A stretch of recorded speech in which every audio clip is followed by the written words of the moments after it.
What's up, you guys? Sean Ross Sapp, managing editor, FightfulWrestling.com. Go there, get all your wrestling news.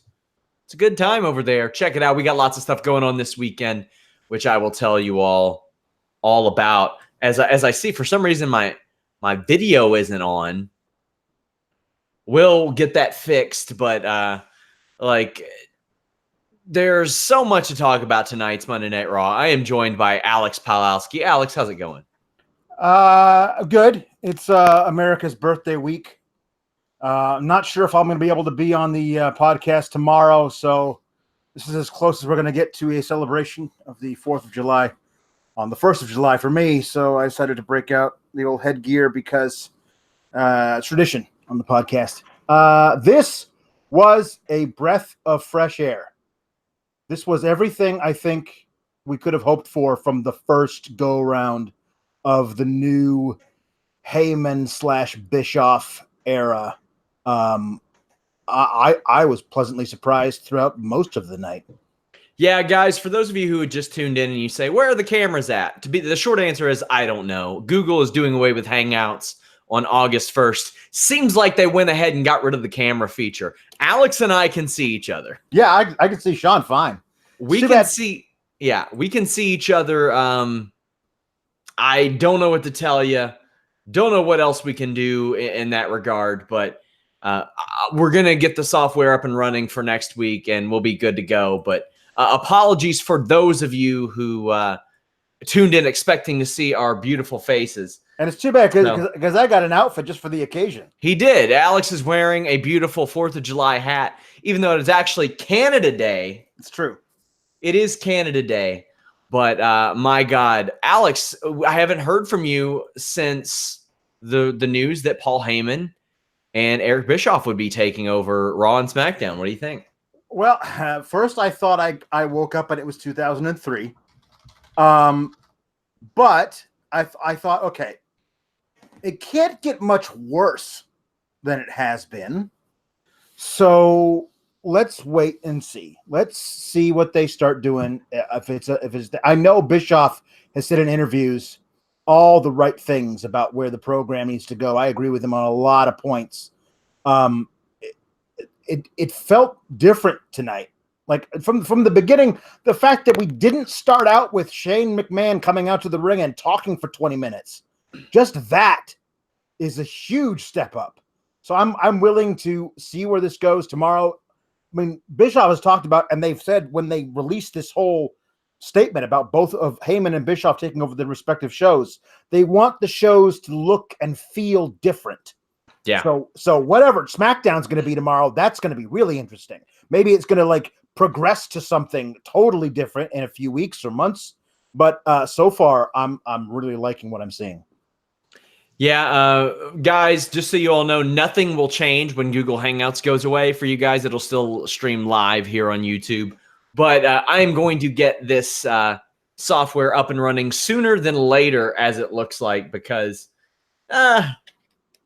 YouTube's already taking apart the Google Hangouts method and all that. So we're not going to make it any easier on them. But yeah, apologies for no video. There's really nothing we can do about that. That's a Google YouTube thing. Like I said, Alex and I can see each other, but we're not going to waste any more time bitching about YouTube. Go over to Fightful Select, guys. If you are a subscriber, you can submit as many questions as you want. Jimmy Van has his quarterly Q&A coming up this week. We are going to film that, and it's the most direct way to support what we do. But hey, if you're listening here on YouTube, not watching, leave us a thumbs up and subscribe. That really, really helps us out. Let's go ahead and get into this Monday Night Raw. It started off with a hot angle, Alex. A hot angle coming out of arm wrestling match, which did great on YouTube, and a tug of war, which was basically the same exact spot with just different competitions. We joked about what they would do next. Was it going to be like log rolling or like tossing children for distance? Like, I don't know what was going to be. But instead, there was no opening promo. They went straight into a Falls Count Anywhere match between Bobby Lashley and Braun Strowman, which was all kinds of hot. Like, it was, these guys were beating the crap out of each other. It was great. Yeah, this was what we needed out of an opening Raw segment. My God, man, they went at it hot. They had an incredible pace. They were full of action. There were spears and Strowman mowing Lashley down right out of the gate. Alex, it was what we needed. We needed something that wasn't a promo. We needed something that wasn't just this boring talk. If you want to set the stage, or maybe not, the opposite of setting the stage, destroying the stage. Right. I thought this was a really good way to do it. And for this to be perhaps, quote unquote, a new era of WWE, both Raw and SmackDown, I think it's what they needed, Alex. Right. I mean, even on their best days, if they were gonna do straight into a match, it wouldn't have been without Braun Strowman coming down to the ring first with a microphone saying, "I beat Bobby Lashley in an arm wrestling match, and then I beat him in a tug of war. I'm better than Bobby Lashley." And then Bobby Lashley coming out and saying, "No, I'm better than you. Let's prove it in a match that we'll have right. It starts right now." But they didn't have to do any of that. They had the announcers do that. They said, "Here's quick footage of the tests of strength that happened in the past few weeks, and now a match is starting." And it took them 12 seconds, and it was great. That's the way things should start out with on Raw every single week. Yeah, this show was just really the tone was set by this, and I think that's a good idea.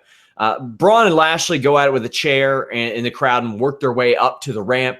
Lashley suplexes Strowman on the stage, and then Strowman spears Lashley through the LED boards. Yep. I will say, I loved it. I thought that was cool. We saw an angle that we never saw before. The pyro was ridiculously hilarious. Yeah, it was good for a while, because usually they do like pop, pop, fizz, and that's all they do with oh no, into the electrical equipment, and it's just like a couple of that's about all they do with it. Then they overcorrected. They went, instead of doing a little bit, do a lot, to way more than necessary. But I did love the they cut to a feed of a security camera capturing the EMTs going in there moving stuff with a fire extinguisher from above and to the side of the stage, which we'd never see before, and it was in complete silence for a long time. They were really trying to go with this whole this is serious, these guys are really hurt angle. We know it's kayfabe, it's all a part of the plan, but when they say, okay, for this angle, it's important that we treat this accident as very serious. And I liked that they found a new way of doing that beyond just hushed tones from Michael Cole. That's the damn truth. They spent all night saying that, or having people wish them well as they were carted off. Corey Graves screamed out, "Holy shit," on the air. Yep. I was very surprised by that. Alex, your thought? I mean, that was a hot topic. Corey Graves said "holy shit" during the TV PG era of WWE Monday Night Raw. Yeah, and it was, the 8 p.m. Eastern hour. I mean, it was right at the beginning. It wasn't something they did during the main event where the kids are probably asleep. It did feel like what they were trying to do was get away with it because it was an excited utterance. It wasn't it wasn't a scripted line. It was "Oh my God, I'm so sorry.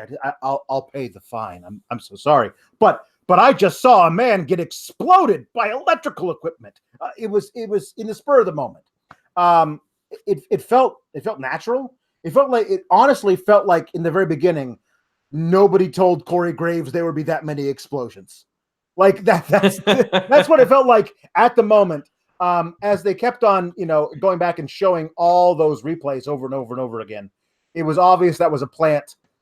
Make me to look like it was an accident because they want this to feel more real, at least this angle. Alex, do you remember when Braun Strowman used to tear stuff up and as a result looked like he could be the guy? We were begging for him to be the guy. Yes. Yeah. reminded me a lot of that. They had a lame ass feud, one in which Braun dominated. Yeah. Braun won everything, every Right. match, every elimination, Right. every tug of war, every competition, every arm wrestling thing. And then Bobby Lashley would attack him. Right. And that's it. And then we get this match for some reason after Braun has beaten him multiple times. And after all that, this is the hottest their feud has ever been. Yeah, absolutely. And I mean, it appears to be going into an angle. I don't know if it's going to be for Extreme Rules. I'm assuming it's going to be for Extreme Rules, but they might, say, oh, well, the reason these guys aren't on Extreme Rules is because they already had their Extreme Rules match and Raw, and we're going to keep them off TV for a while to sell the fact that they almost died. Like Corey Graves kept mentioning over and over again, I was looking at Braun Strowman, his legs weren't moving. Like it was a major deal that they're basically selling possible paralysis for the guy who overturns ambulances. So it's a major deal they're trying to sell with this angle here. Now, I'm excited to see where this goes. But again, what I loved about this is that so many times when Braun Strowman would tear up stuff or get involved in a like where he suplexes the Big Show off the ring apron and collapses the whole ring. They made sure to get Braun up on his feet so he would do the roar afterwards to keep him strong. It seemed like a year ago they might have done this exact same stunt, but then had Braun get back to his feet to show he's indestructible. And I like that there's a moment here where, maybe the monster has met his match. It's himself being too impetuous by deciding to destroy the entire set. This was just really good stuff. It was a lot different. It was something else that we hadn't seen. We see them loaded up into the ambulance. We see camera angles in which we don't usually see, which you all are missing out on tons of camera angles here on the Fightful Wrestling podcast, which very frustrating, but hey, we'll get it fixed eventually. Not tonight. I'm not going to toy with it tonight, but now, there was another interesting aspect of the opening of Raw, Alex, as we get a 1-second glimpse of Street Profits. Yep. Do you think that was meant to happen? Because the thing is, it was made to look like it wasn't meant to happen, but here's the thing. Right. Those two guys aren't hamming it up for the camera live backstage for absolutely no reason 25, 30 minutes before their segment. No, I mean, I think there was obviously that was intentional, but made to look unintentional. A lot of that tonight. I think it was what Heyman, if he is in charge, wants to get people talking. That's his whole thing. Get people saying, "Hey, the Street Profits are on Raw." What the heck was that? Was that intentional? Was that a botch? Were we not supposed to see that? Are they going to debut tonight? All of that is good in Paul Heyman's book. So that's what he wants. He wants to get that going. If they actually had starting off the thing backstage tonight, you're going to see them. It's the Street Profits. People will be like, "Oh, yeah, Street Profits." But it would be a whole thing. But it wouldn't have intrigue. It wouldn't have buzz. It would just be people reacting to it, much the way I did, which was please. I mean, we didn't know yet how great, at least comparatively, this Raw was going to be compared to others. So it seems like they're going in a good direction creatively. But I don't need Montez Ford ruined by people. This guy's so good. Please don't call up more and more NXT acts that are great and still have legs in NXT, only to bury them on the sidelines of Raw. Yeah, Montez Ford needs to be Montez Ford. Reminder, guys, we had Fyter Fest post-show podcast this weekend. We have Impact Slammiversary this Sunday. A little bit of breaking Fightful news. Warren will do a post-New Japan G1 Dallas post-show while I am on the UFC 239 coverage. Speaking of, Tuesday, 2 p.m. Eastern, watch the UFC preview that we do. Like I've said this before, we are the most no BS MMA podcast there is. We don't have bridges to burn on that show. Tuesday, 2 p.m. Eastern, over on the MMA channel. That's at Fightful MMA Boxing. Make sure you guys check that out. The War Raiders were set to face the New Day, Alex. And it happened, but then quickly got broken up because Samoa Joe interferes and Kofi Kingston gets involved. And the only reason this happened, Alex, was so they could restart the match. Yeah. Very frustrating. I liked how hot the tag match started out with. And I was like, oh, cool. Give me 7 minutes of this. They're like, no, sorry. Just kidding. 2.5 minutes of that. And then we're going to break it up and go to commercial. And the match that followed was good. It was Samoa Joe and the War Raiders against New Day. Yeah. And it was good. But I hate having to reset shit all the time. Yeah. I joked that, it appears as though Heyman is sitting down with McMahon and their teams of lawyers there drawing up what's going to be changing about Raw. And Vince is like, all right, pal, I'm negotiable about the whole meandering show opening promos that go nowhere and are entirely needless. I could take or leave those. But the whole new matches they have commercials during matches, and we have to have 2 out of 3 falls matches get restarted. That whole rule that I instituted 5 minutes ago, on that I am completely non-negotiable.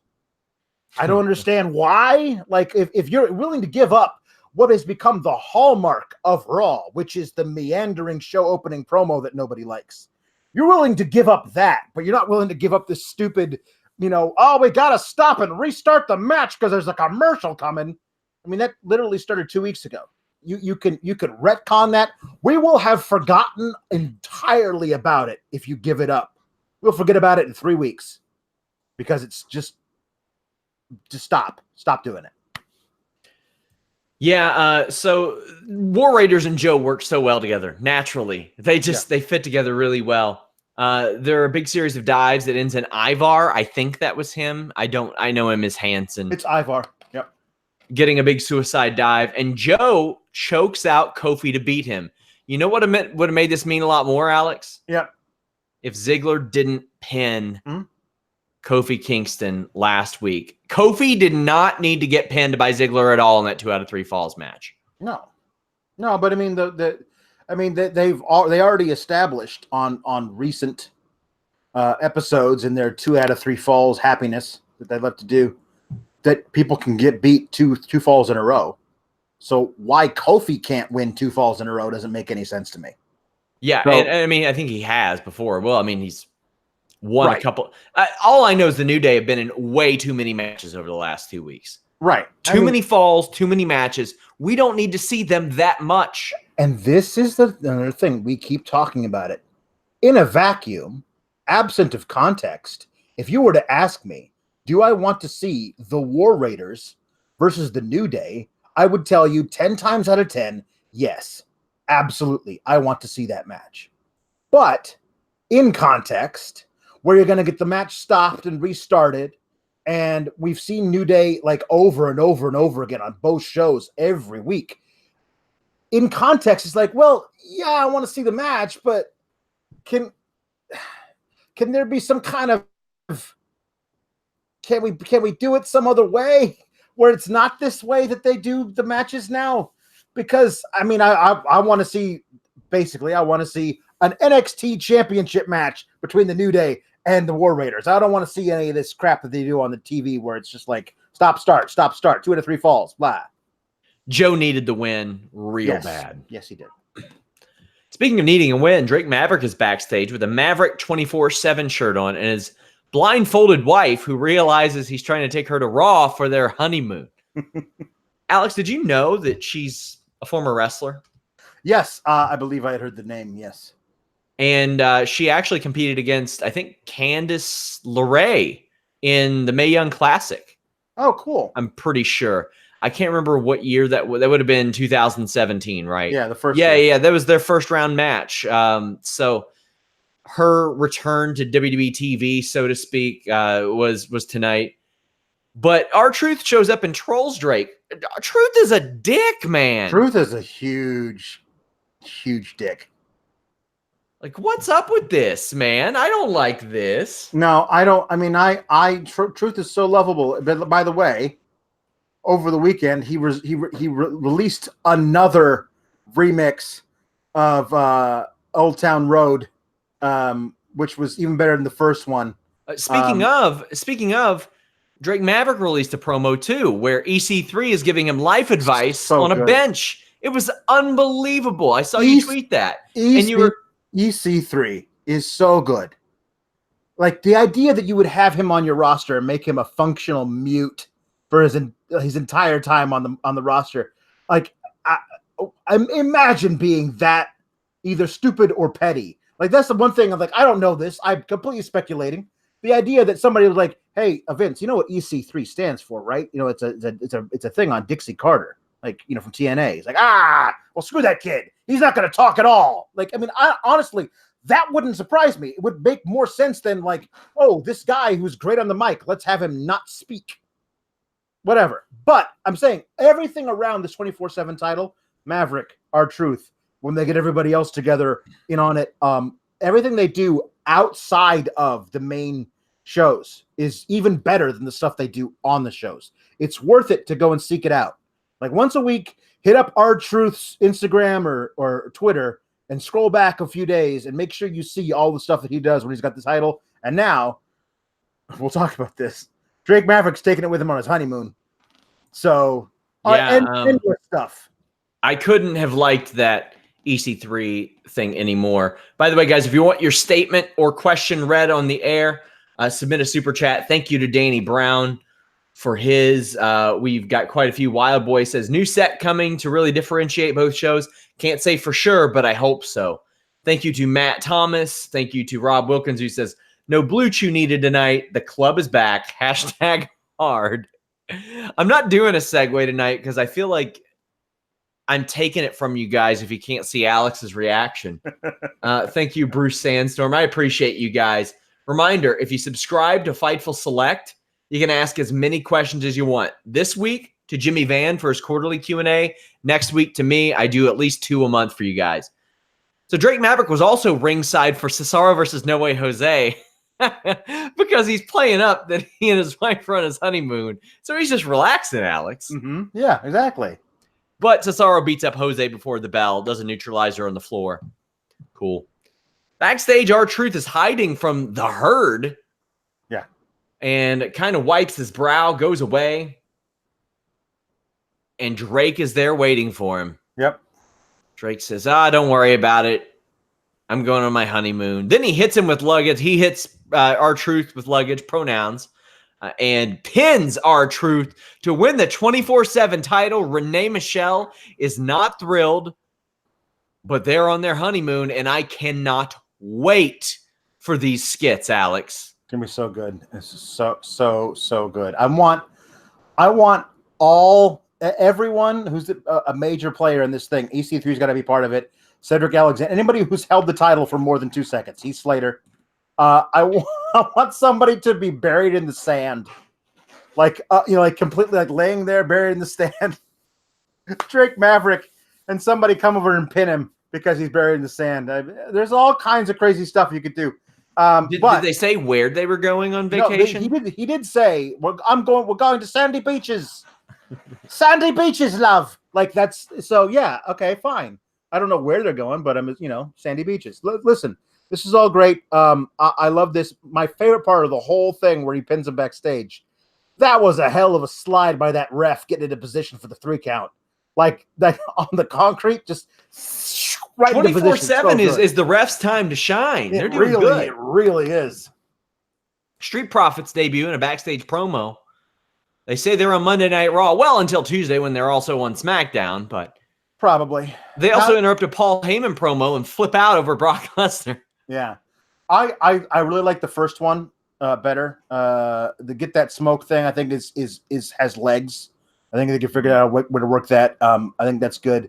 The other one with Heyman wasn't nearly as crisp, but I really love these guys. It to me it also feels like, hey, WWE Universe who doesn't watch NXT, get familiar with these guys. Like these guys are going to be entertaining you very soon on these, on the actual shows. And it also reads as an advertisement for NXT, because there's all the speculation in the world that as the fall approaches, they're going to, announce NXT possibly for FS1 or something like that to like get people to watch NXT and be familiar with all these characters that are then going to be promoted to a network show, at least a cable show. Wildboy87, thank you for the super chat. He says, Street Profits to feud with D-Bry over the use of plastic cups. Maybe they can start a faction with EC3. Listen, like anything's possible. Okay, I want to say this. Montez Ford is a capital STAR. That guy's so good, so charismatic. I think he and Angelo Dawkins work really, really well together. But they could break up the Street Profits tomorrow. I hope they don't. But they could do that, and Montez Ford would be an absolute superstar. I don't know that about Angelo Dawkins. I still think they're great together, and I don't want them broken up for now. But, hitch your wagon to Montez Ford. That guy's got an extremely bright future. Yeah, one of the most athletic guys WWE has ever had, ever. If you see his combine numbers, my God. Well, something tells me his 40 is a little bit quicker than the Undertaker's, who had one of the longest entrances he has ever had tonight. Drew McIntyre and Shane cut a promo on him without saying a whole lot. And the Undertaker comes out, keeps him at a distance. And correct me if I'm wrong, Alex, but the promo was that he being the Undertaker, used to respect Shane McMahon like a little. Yeah. Not that much. Also, that Shane and Drew are going to die and they're going to smell really bad when they do. Yeah, basically. Listen, the Undertaker is an old schooler, so he knows the value of you're going to smell bad or you do smell bad or the town smells bad, but he's a babyface in this situation, so town doesn't smell bad, his opponents smell bad. Mostly it's just all olfactory senses being offended. Listen, I don't know. I don't love this thing. The one thing about it is that when did he start wearing the big leather duster that has like zits all over it? How the hell should I know? Pustules. Like, that's the thing. I noticed it tonight. Like, it used to be like he was wearing like a floor-length leather duster. It was really cool. Now I was looking at it. It's got like weird, like bulbous things all over it and veins. Like, did he skin something large? It's weird. Rob Wilkins says, hey, Kayla! Promo for the Select Retro Pod AWA Superclash. Yeah, our Fightful Select Retro Review podcast is AWA Superclash 3. Now, let me just say, guys, maybe you've never watched AWA. Maybe you've never heard of AWA, some of the younger people. Don't sleep on this show. It is the best podcast work I have ever done in my life, period. Go Indy now says, think Bischoff watched and said, how do we top this? I don't know. I don't know what the hell Eric Bischoff's thinking. I know that he wasn't thinking he was going to be in San Antonio this week, and I think he was planning to be on an AfterBuzz post show Tuesday night, and didn't end up happening. Danny Brown says, am I dreaming to think that Roman Reigns turns on Taker for ultimate heel turn we waited years on? Heyman begins it. God, I hope so. You want to talk about getting people to say, whoa, what's happening on Raw? What's happening on SmackDown? That's a way you do it. Oh, and you know what I do after that, Alex? Yeah. At SummerSlam, I would have Roman Reigns absolutely crush The Undertaker. Yes. And send him out for good. Forever. Outside of your good old Elias interrupt, chokeslam, tombstone. Yeah, there you go. No more like return matches, not even for the Crown Prince, not even for him. You know what? I'm good with them doing that. You know why? I couldn't give a fuck less. Pardon my language. That's true. Fine. Screw that. But trying to clean up the language on this show, but yeah, if that's what they got to do to get their money, and I'm not happy they're getting that money, then whatever, man. I honestly did like there's a easy way to get to a Roman heel turn, because he says in the very beginning of his promo, Taker says, Roman Reigns never asked me for my help. And that could be the turn, like at the thing, like, I never asked you for your help. I never asked you for this. Keep your nose out of my business, dead man. And I would like for Roman. I'd like for Roman to stay consistent too. Him say, if I needed help, I got a WWE Universal Champion that'll help me. Yep. Yeah. But have him do that edge. My God, we are dreaming here. We are dreaming here. It's a whole new era. All things are possible now, Sean. Oh, man. So up next, Baron Corbin cuts a promo with Lacey backstage. I thought it was very important for Lacey to have a passable performance tonight. Now, she's going to be in there with Seth Rollins, Becky Lynch, and Baron Corbin, who can camouflage some of the real bad wrestling she's done of late. But I thought she did fine tonight. Took Natalia's moves well. Corbin trips up Natalia, allows Lacey to hit the women's right as Becky Lynch and Seth are looking on. But this was to get Lacey a win, and she needed it. She did. She did. I mean, I could take her more seriously as an opponent for Becky, who might beat Becky and then win some matches as champion. If she could beat Natalia on her own without Baron having to help her by tripping up Natalia. Like, Natalia is a good competitor, but if you're trying to sell me that Lacey Evans is the forever #1 contender until she becomes champion, then she's got to be able to beat Natalia clean.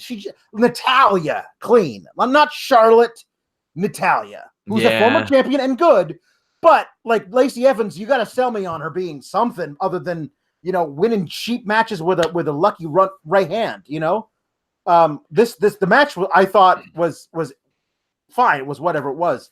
I honestly didn't super hate their backstage promo together. I thought Corbin was actually really natural during it, and Evans hit all the right marks. It seemed to be written for them, but not super overproduced. I would agree. I thought this was the performance Lacey Evans needed, all things considered. Miz wishes Bobby and Braun the best in a pre-match promo. They did this a lot. Alexa did it. Mm-hmm. Seth did it. Kind of level the situation, which I like. It was also very interesting because, I mean, Braun is nominally a heel and a face, and Bobby has definitely been heel for months.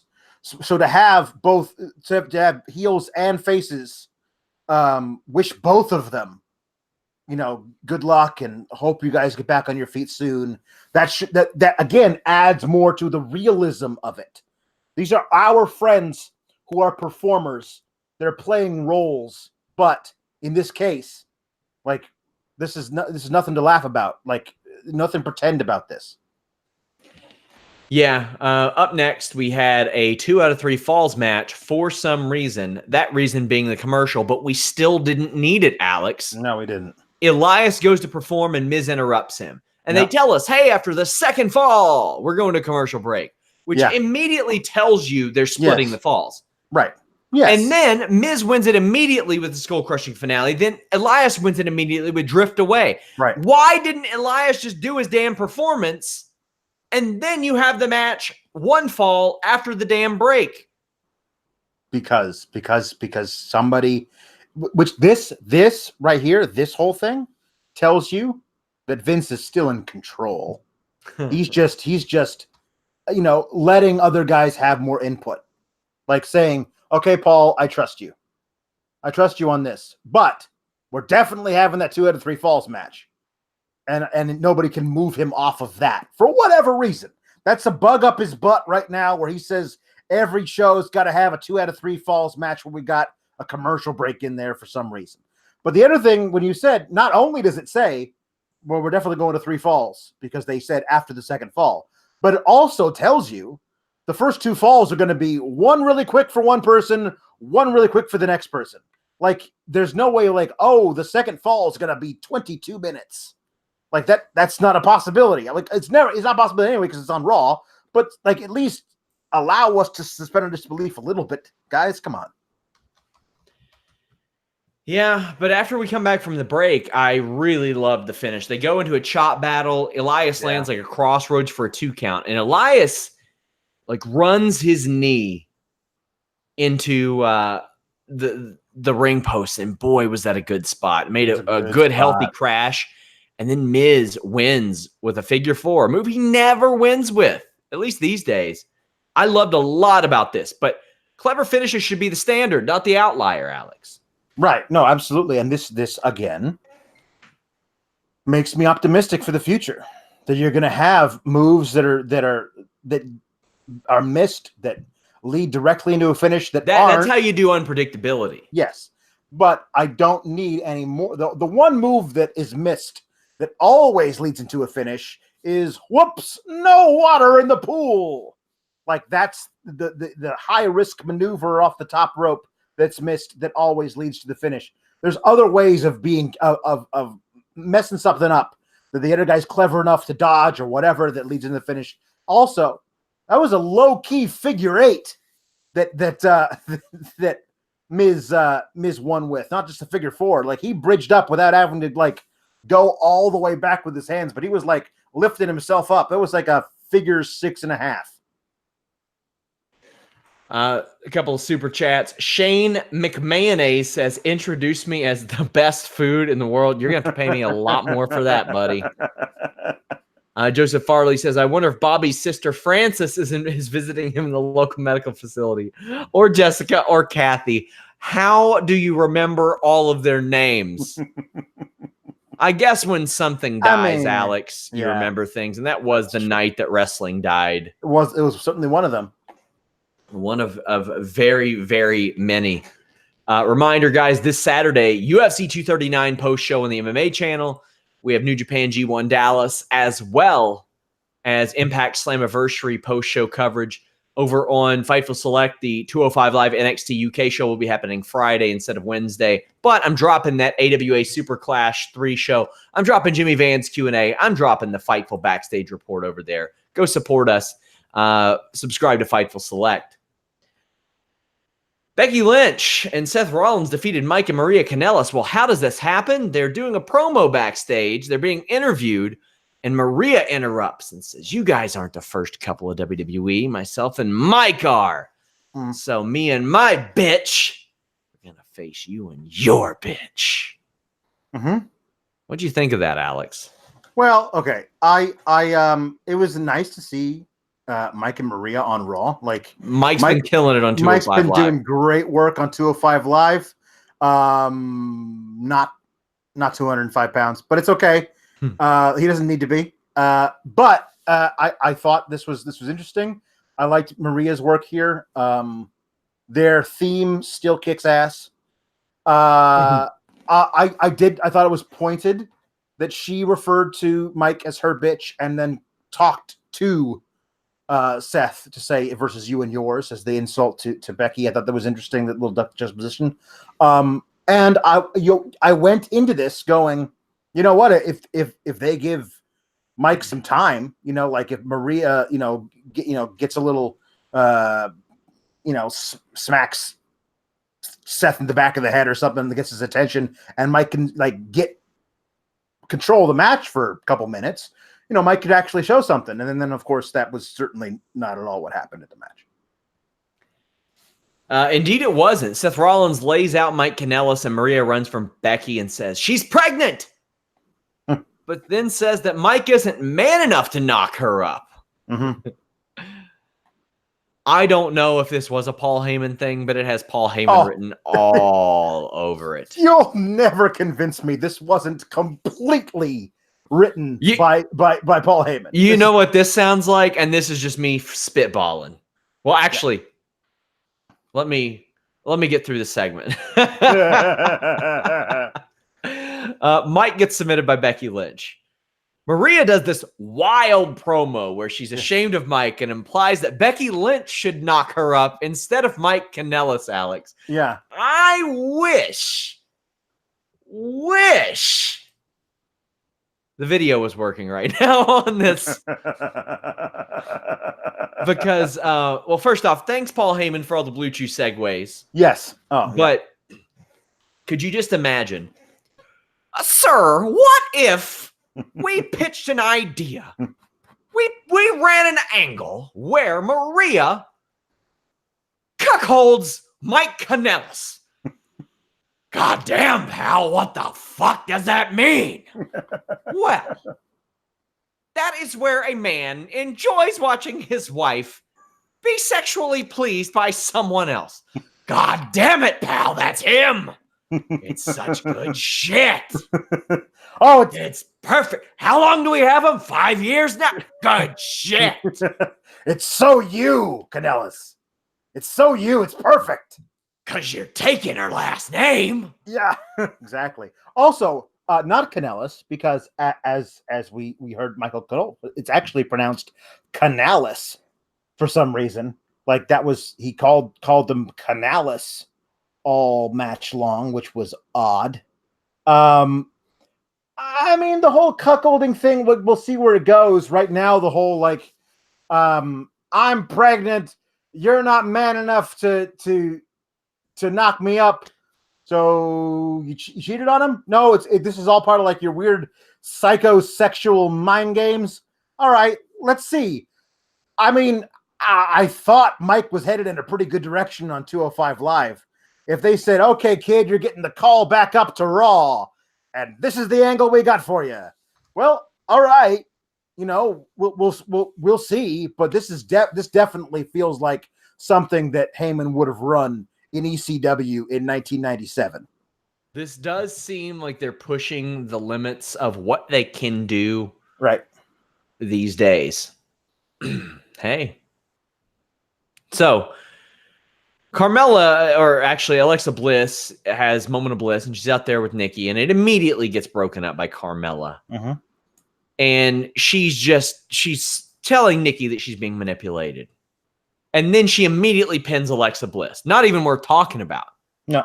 And the reason it happens is so they can restart it and go to Nikki versus Carmella. Yes.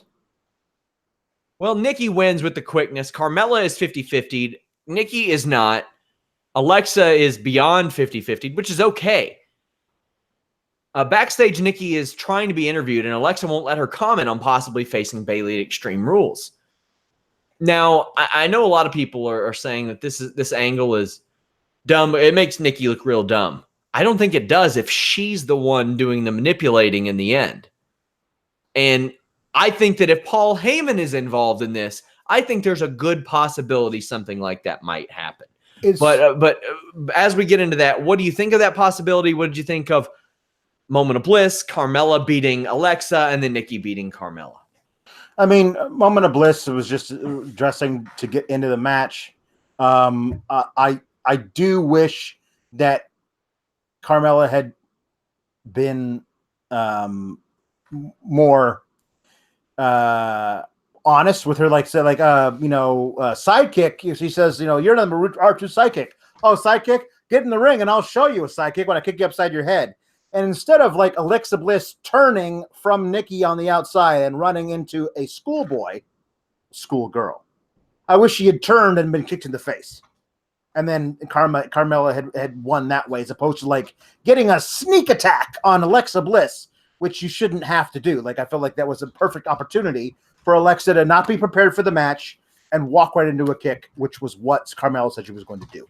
As far as after that, Nikki winning, I think this is all obviously, to me, setting up a Bayley versus Alexa versus Nikki Cross match at Extreme Rules, adding Nikki to it. And in that case, I think anything is possible. I think you would absolutely see Alexa Bliss pinning Nikki Cross to become champion.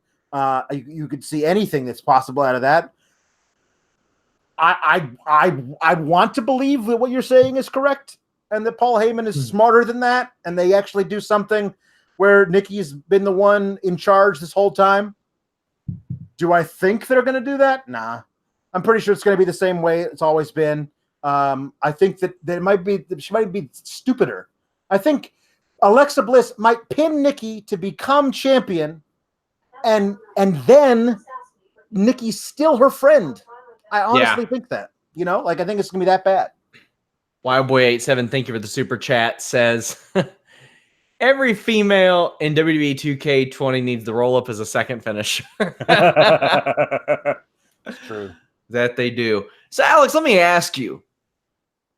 Now, this is a minor issue, but it's something that, considering that I do interviews with people in person, but not live on camera, I'm curious about. Charlie Caruso just walks up, apparently unscheduled, live on Raw. Yeah. Interrupts Ricochet mid-conversation. Yeah. Hey, can I cut in? I need an interview. What if he would have said, no, hold on, I'm having a conversation with Hawkins and Ryder right now. Can you give me a second? I wish he would have done that. And then Charlie Caruso would have said, well, actually, this has been scheduled this whole time. There's a camera right there. Yeah. So, like, because otherwise, why is the camera there? Like, you know, it's a weird, the whole like backstage is, there's just cameras everywhere catching everything. Is it for an interview? No. Is it for just people walking around backstage? Maybe. Whatever. Yeah, it was a weird deal of like, you know, I'm having a conversation. I really, really liked this whole through line of the Good Brothers, like back and forth with Ricochet and AJ Styles, and like goading AJ into trying to get a match with Ricochet, and Ricochet being like, no, I mean, it was a good match. Yeah, I lost, but I really respect AJ. I think he's a great competitor, and I think I could beat him if I fought him again. And then them being able to figure out a way to get these two guys to fight. Like, it's a really cool way of showing the Good Brothers like being in control of AJ, at least, you know, emotionally manipulating him into being the guy that they want him to be. I thought it was kind of cool.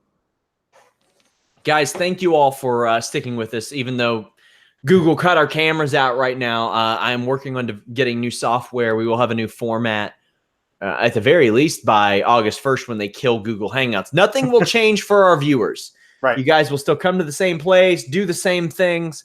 You just might see me and Alex on screen together. Wow, crazy. It is weird because Google is killing a very easy program to use. It is so Google. Yeah.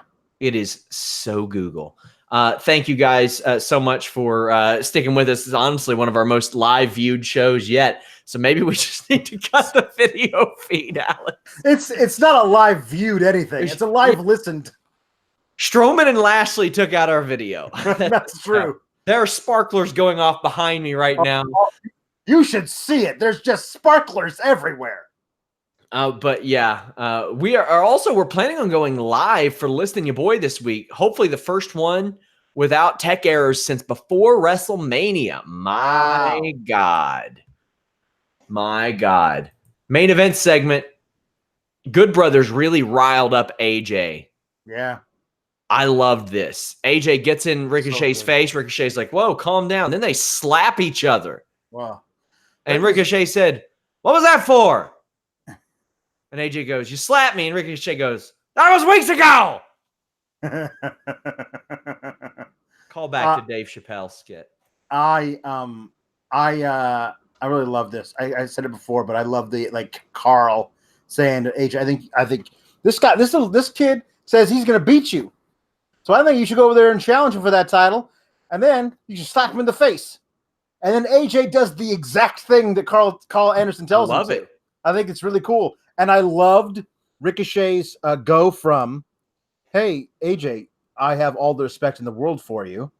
I certainly will. I don't know why you should cut you all so riled up, but I'll certainly accept your challenge, and I'd love to have a match with you. Slap.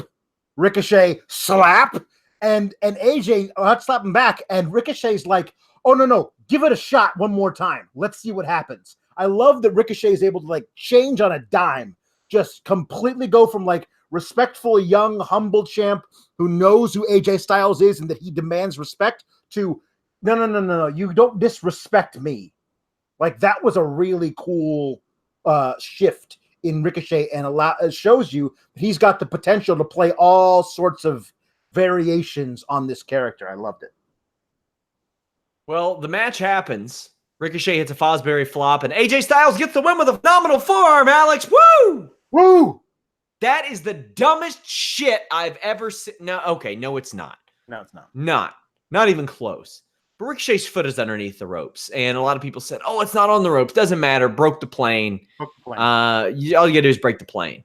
Yep. But this is just so we can get a good old-fashioned restarting, Alex. John Cone sticking his nose where it doesn't belong yet again. Right.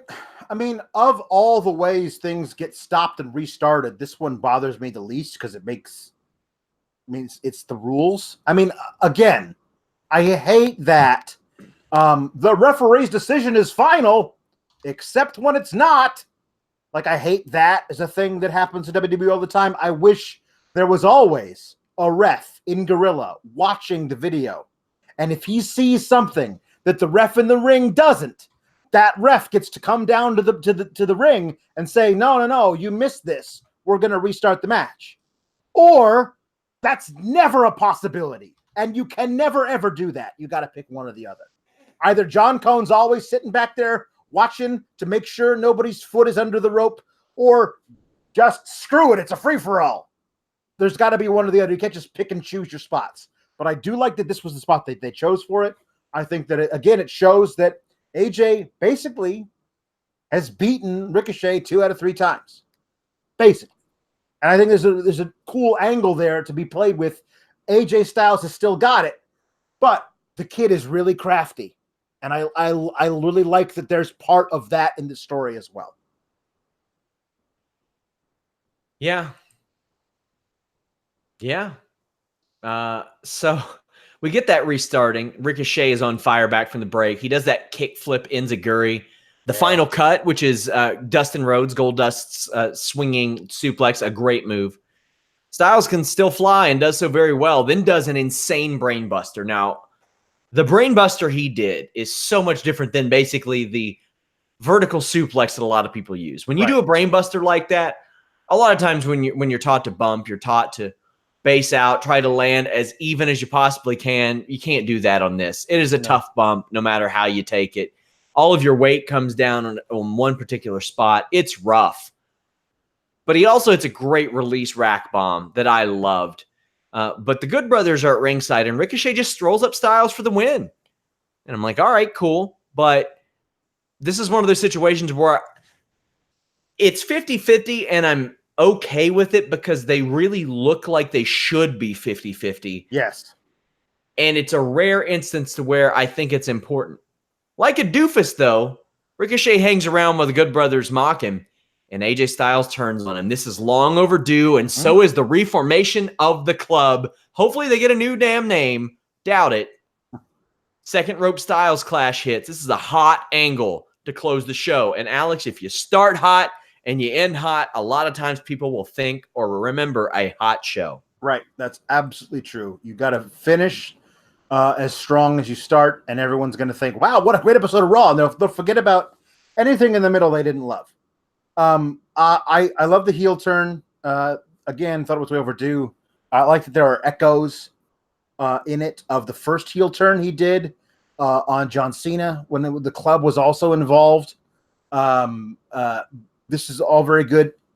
And it really does look like the club is manipulating AJ Styles into being the old AJ Styles, the one they used to team with. And it's interesting because I don't know if they're going to continue this whole thing to the point where if AJ eventually realizes he's being manipulated and like goaded, egged on, lit a fire under by these guys, where maybe it's not necessarily warranted, as in this is in the case with this particular feud. That's an interesting angle to see if AJ's okay with that. Also, you say that Ricochet just rolled up Styles, and it wasn't like a schoolboy. Like there was a whole weird twisty thing where he got under him and hooked his leg over his leg and put him in a really cool way. We've seen that pin or the transition in and out of it into submission holds used over and over again. Britt Baker does it regularly. Leva used it last week or this weekend. But I want to make sure people, again, a lot of people don't watch the show and only listen to us yammer about it. There was not like a schoolboy or an inside cradle. It was well put together. And AJ, after being pinned, was like, what the heck was that?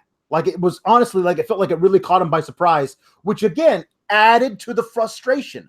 Losing that way just pissed him off. And it was a perfect transition from that into the beatdown, the heel turn, the beatdown, and then the Styles Clash from the top rope, which was great. And Ricochet took it perfectly. His Ricochet selling stuff by just opening his eyes and staring off in the middle distance, just like he's dead. I think that's such a really cool way that he does all of that. I'm very excited for this mid-card feud on Raw. Now, if Tuesday remembers they have a mid-card with the Intercontinental title, and we'll see what happens with Finn Balor and Shinsuke. Great. I mean, this is cool because right now the top of Raw could not be less interesting to me. Like Seth and Corbin and Becky and Lacey just don't really care. It's so awesome to me that we have this thing going on with Ricochet and AJ to keep me really, really interested. The reformation of the club is something that both AJ and not more importantly, but more so Anderson and Gallows needed. Yeah. Yes. A lot of people are going to ask what's up with their contract status. I don't know. I've asked. I'll try to find out. But this is a type of show that WWE fans have wanted. There are matches with stakes.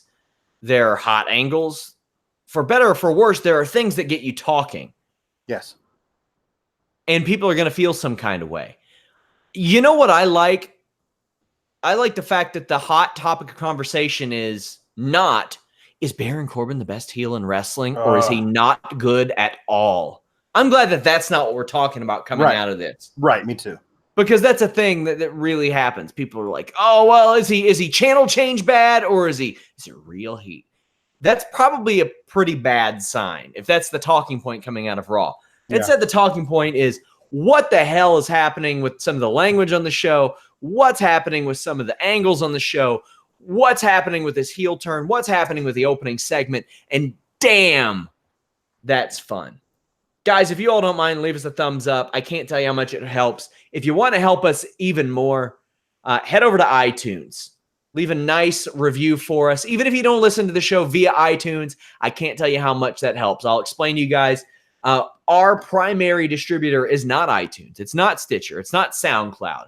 But we are on all those formats. So when you go to those places and you leave us nice reviews, it helps expose us to that audience. So even if you listen on YouTube and you want to help us get out there more, leave nice reviews on that stuff, and it really helps us because all of our views and all of our downloads aren't going to that one platform to help push us up the ranks, so to speak. So that goes a long way. Alex, you will not be here Tuesday after SmackDown. I'll be joined by Andrew Thompson. Cool. Yeah. My wife is a city councilwoman here in our little tiny suburb. Actually, she's a village trustee because we are not a big enough city to have a council. We are also such a small city that our 4th of July parade is on the 2nd of July. So she'll be walking in that, and I will be accompanying her with our little baby girl. So that'll be interesting. Unless, of course, which is always the case here in the summer in Wisconsin, there's a big chance of thunderstorms. And if that's the case, parade's canceled, and I'll be able to watch SmackDown, and maybe I'll dip in and say hi. Follow me at Sean Ross Sapp. Follow Alex at Pawlowski the Fourth. But hey, do us a solid and follow at Fightful Wrestle. Again, apologies for the lack of camera tonight, guys. I don't know what's going on. I'll be running tests tonight. But thank you guys so much. We're out.